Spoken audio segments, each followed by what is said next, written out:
আসসালামু আলাইকুম।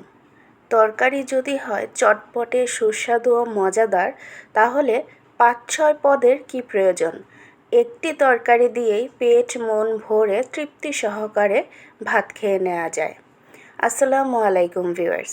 আজকে এমনই একটি রেসিপি আপনাদের সাথে শেয়ার করতে যাচ্ছি। লইট্টা শুটকি দিয়ে আজকে হাতে মাখা একটি তরকারি রান্না করে দেখাবো। আশা করছি ভিডিওটি ভালো লাগবে।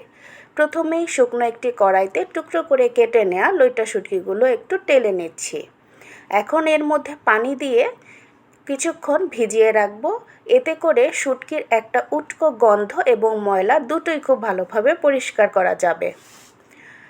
এদিকে আমি বেগুন এবং আলুগুলোকে সুন্দরভাবে কেটে যে কড়াইতে রান্না করব ওটাতেই নিয়ে নিলাম।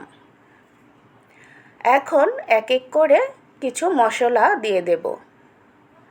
প্রথমেই দিয়ে দিচ্ছি আমি এখানে পেঁয়াজ কুচি, থেতো করে নেওয়া রসুন, টমেটো এবং কাঁচামরিচ ফালি সবগুলোকে দিয়ে দিলাম।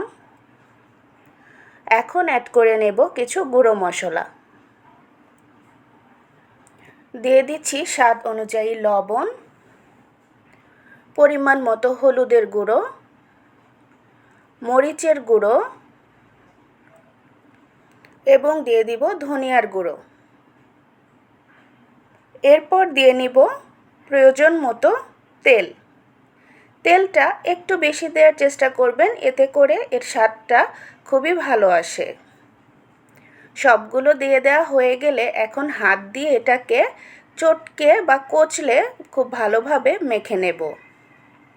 এই রান্নাটা হাত দিয়ে কচলেই করব।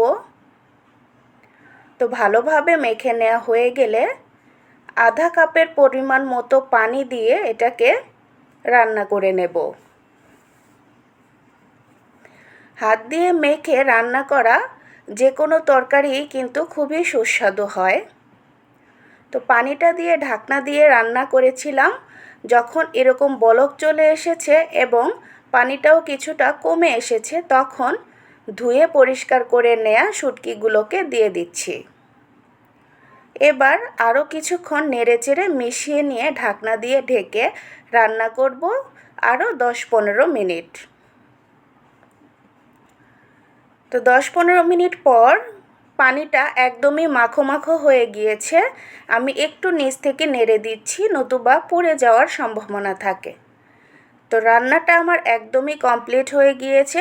ভিউয়ার্স, এই সাধারণ রান্নাটা খেতে কিন্তু অসাধারণ মজাদার হয়ে থাকে। একদিন অবশ্যই তৈরি করে দেখবেন।